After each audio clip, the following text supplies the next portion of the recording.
السلام علیکم۔ مولانا جلال الدین رومی کی ایک بہت ہی سبق آموز اور خوبصورت حکایت ہے۔ میں یہ حکایت آپ کو پڑھ کر سناؤں گا۔ امید ہے کہ آپ کو اس حکایت سے بہت سے سبق ملیں گے۔ حکایت کچھ یوں ہے: ایک دیہاتی ذمہ دار کا کاروبار کے سلسلے میں اکثر و بیشتر شہر آنا جانا لگا رہتا تھا۔ اس زمانے میں سفر زیادہ تر لوگ پیدل یا کوئی سواری کے لیے جانور استعمال کرتے تھے۔ اس دیہاتی ذمہ دار کا گاؤں شہر سے بہت دور تھا۔ ایک شہری تاجر سے اس کے کافی تعلقات تھے، اس لیے وہ زیادہ تر قیام اسی تاجر کے گھر میں کرتا تھا۔ بعض اوقات 1 یا 2 ماہ بھی اگر اسے ٹھہرنا پڑتا تو اسی کے ہاں رہتا۔ وہ شہری تاجر اس کی خورد و نوش اور ہر طرح کی ضروریات بخوشی پوری کرتا تھا۔ جب وہ ذمہ دار اپنے گاؤں واپس جانے لگتا تو شہری تاجر اور اس کے بیوی بچوں کو اپنے گاؤں آنے کی دعوت دیتا۔ ایک دفعہ اس ذمہ دار کو بعض ضروری کاموں کی وجہ سے اس تاجر کے ہاں 2 سے 3 ماہ تک قیام کرنا پڑا۔ کام پورا کرنے کے بعد جب وہ گاؤں واپس جانے لگا تو اس نے پھر تقاضا کیا کہ جناب، آپ مجھے شرمندہ کر رہے ہیں۔ میں آپ کے احسانات مہمان نوازی کے نیچے دب گیا ہوں۔ ان دنوں ہمارے گاؤں میں موسم بہار کی فضا بڑی خوشگوار ہوتی ہے۔ ہر طرف سبزہ لہلہاتا ہے، رنگ برنگے پھول جھومتے ہوئے نظر آتے ہیں۔ آپ دیکھیں گے تو خوش ہو جائیں گے۔ اس سال اپنے بچوں کے ہمراہ ضرور تشریف لائیں۔ ایک دن شہری تاجر کے بچوں نے کہا، ابا جان، چاند، بادل اور سایہ بھی سفر کرتے ہیں۔ آپ نے اپنے دیہاتی دوست کی مہمان نوازی میں کوئی کسر نہیں چھوڑی۔ اس بیچارے کو بھی اپنے احسانات کا حق ادا کرنے کا ایک بار موقع دیجیے۔ آپ سفر سے کیوں گھبراتے ہیں؟ شہری تاجر نے کہا، تم سچ کہتے ہو، لیکن داناؤں نے کہا ہے کہ جس سے تم بھلائی کرو اس کے شر سے بچو۔ حد سے زیادہ دوستی کا نتیجہ دشمنی ہوتا ہے۔ دوسرا، اس گاؤں تک پہنچنے کے لیے ہمیں جنگل، بیاباں اور صحرا سے گزرنا پڑے گا۔ سفر تکلیف دہ اور بڑا خطرناک ہے۔ بچوں کے اصرار پر شہری تاجر کے تمام ہیلے بیکار ہو گئے۔ آخرکار سفر اختیار کرنے اور پریشانی میں مبتلا ہونے پر مجبور ہو گیا۔ چنانچہ انہوں نے سامان سفر باندھا اور بڑی خوشی خوشی اس امید پر گھر سے نکلے کہ دعوت دینے والا بڑی زمینوں اور باغات کا مالک ہے، وہ ہمیں اپنی جان سے عزیز رکھے گا۔ مگر انہیں یہ یاد نہیں تھا کہ گاؤں میں احمق لوگ بھی رہتے ہیں جن کے پاس رہنے سے عقل بے نور ہو جاتی ہے۔ شہری تاجر نے اہل بیت سمیت خوشی خوشی جنگل و صحرا کا رخ کیا۔ انہوں نے سمجھا کہ سفر سے بادشاہی ملتی ہے۔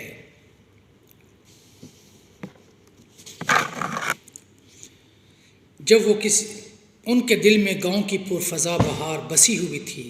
اہل دنیا کا قاعدہ یہی ہے کہ وہ مقصد کو حاصل کرنے کے لیے طرح طرح کی تکلیفیں برداشت کر لیتے ہیں۔ تاجر اور اس کے اہل خانہ کا بھی یہی حال تھا۔ ان کے خیال میں یہ تھا کہ گاؤں میں ہر قسم کی آسائش ان کا انتظار کر رہی ہے۔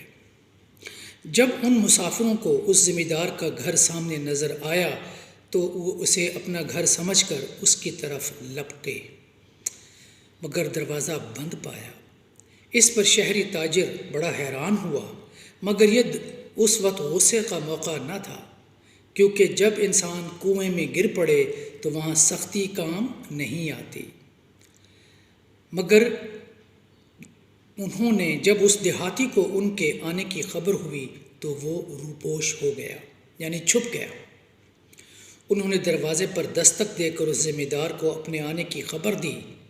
اندر سے جواب ملا کہ وہ ان دنوں کسی منزل کو پانے کے لیے چلہ کشی میں مصروف ہے اور ان پر مجذوبیت کا رنگ غالب ہے۔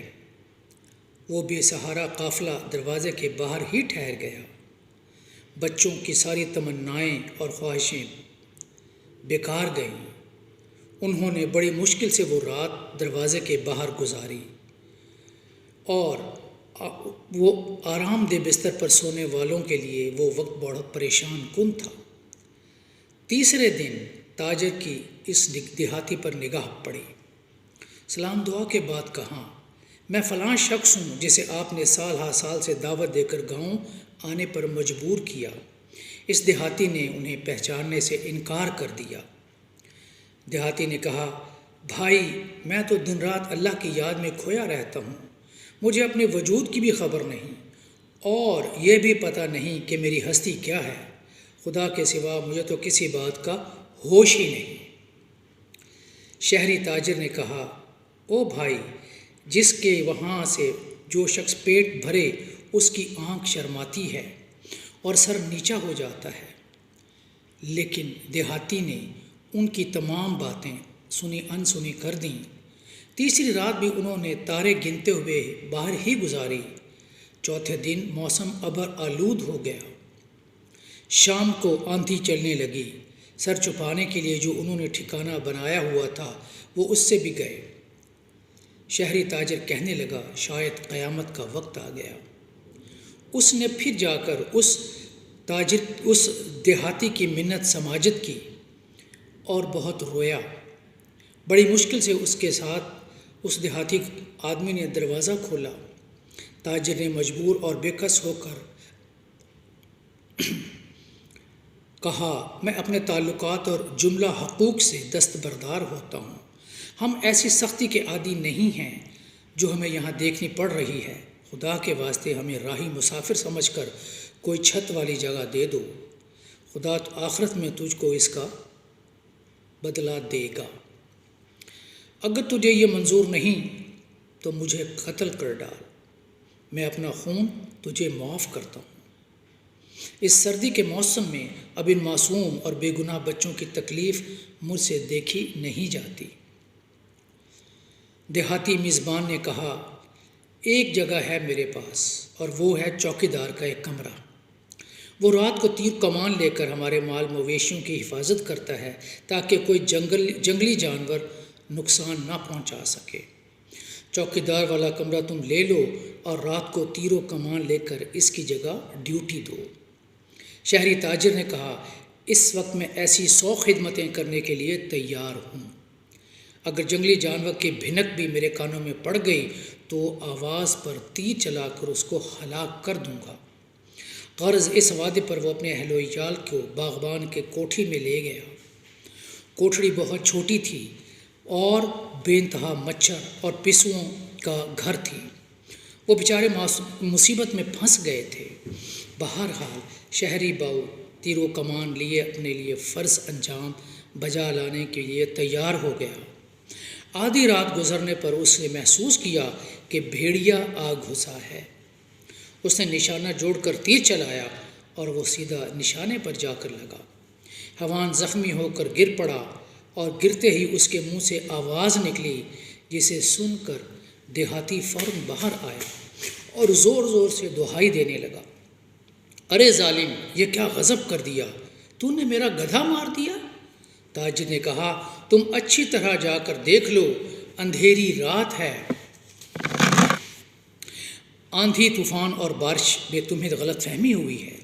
دیہاتی نے کہا، خواہ کیسے ہی زوردار ہوا چل رہی ہو، مجھے اپنے گدھے کی آواز ایسی ہی شناخت ہے جیسے پانی اور شراب کی ہو، سو جانوروں کے ریوڑ میں بھی میں اپنے گدھے کی آواز پہچان لیتا ہوں۔ یہ سن کر شہری تاجر کے صبر کا پیمانہ لبریز ہو گیا۔ اس نے اسے گریبان سے پکڑ لیا اور کہنے لگا، اے بے حیا شخص، تو نے تاریکی اور جاڑے کے موسم میں اپنے گدھے کی آواز تو پہچان لی اور اپنے 10 سال کے رفیق کو نہ پہچان سکا۔